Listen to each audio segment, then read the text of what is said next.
আবারও অবৈধভাবে ভারতে প্রবেশের অভিযোগে 8 জন বাংলাদেশি নাগরিককে আটক করেছে আগরতলা এয়ারপোর্ট থানার পুলিশ। এই ঘটনায় মামলা রুজু করে তদন্ত শুরু হয়েছে। এয়ারপোর্ট থানার অফিসার ইনচার্জ সুশান্ত দেব জানান, গোপন সূত্রে খবর পেয়ে আগরতলা বিমানবন্দর সংলগ্ন এলাকা থেকে প্রথমে 4 জন বাংলাদেশি নাগরিককে আটক করা হয়। পরে পুলিশি জিজ্ঞাসাবাদে তাদের দেওয়া তথ্যের ভিত্তিতে একই এলাকা থেকে আরও 4 জনকে আটক করা হয়। আটক সকলেই পুরুষ। প্রাথমিক তদন্তে পুলিশ জানতে পেরেছে তারা বিমানযোগে দেশের অন্য রাজ্যে যাওয়ার পরিকল্পনা করেছিল। তবে কিভাবে, কবে এবং কার সহায়তায় তারা অবৈধভাবে ত্রিপুরায় প্রবেশ করেছে তা খতিয়ে দেখা হচ্ছে। পাশাপাশি এই ঘটনায় জড়িত দালাল চক্র বা অন্য কোনো নেটওয়ার্ক রয়েছে কিনা তাও তদন্তের আওতায় আনা হয়েছে। সাম্প্রতিক সময়ে এই ধরনের অবৈধ অনুপ্রবেশের ঘটনা বারবার সামনে আসায় সীমান্তে নিরাপত্তা ও জাতীয় নিরাপত্তা নিয়ে নতুন করে উদ্বেগ তৈরি হয়েছে। তবে এই উদ্বেগের বিষয়টি তদন্তের ফলাফলের উপর নির্ভর করবে। আগরতলার প্রতিনিধির রিপোর্ট, প্রতিদিন ত্রিপুরা। অ্যাকচুয়ালি আমাদের কাছে একটা খবর ছিল যে 4 জন বাংলাদেশি গত পরশুদিন এমবিবি এয়ারপোর্ট হয়ে বহিরাজ্যে যাওয়ার জন্য আসবে।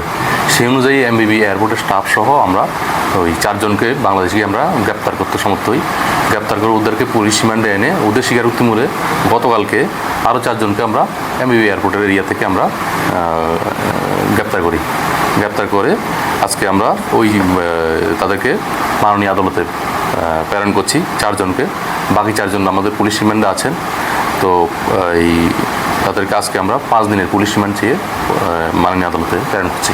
মানে 2 দফায় 8 জন কারো 2 দফায় 8 জনকে অ্যারেস্ট করা হয়েছে। মানে প্রাথমিক তদন্ত মানে কোথায় থেকে এসেছে, কোথায় যাওয়ার জন্য? প্রাথমিক তদন্ত ওরা বহিরাজ্যে যাওয়ার উদ্দেশ্য ছিল, কিন্তু আমরা এখন বাকিগুলি আমরা ইন্টারোগেশন করে দেখছি কোন পথে এসেছে তারা, এগুলি আমরা দেখছি। ইন্টারোগেশন করলেই পুলিশ রিমান্ডে আসলে এরপর বোঝা যাবে। তাদের কাছে কিছু পাওয়া গেছে? তাদের পার্সোনাল বিলঙ্গিং ছিল, মোবাইল যেগুলি ছিল এগুলি আমরা কিভাবে এসেছে, কাউকে এটার সাথে জড়িয়ে আছে কাউকে ধরতে হবে, এটা আমরা ওদেরকে ভালোভাবে জিজ্ঞাসাবাদ করে আমরা জানতে পারবো। তারা কি মহিলা না পুরুষ? তারা পুরুষ, সবাই পুরুষ।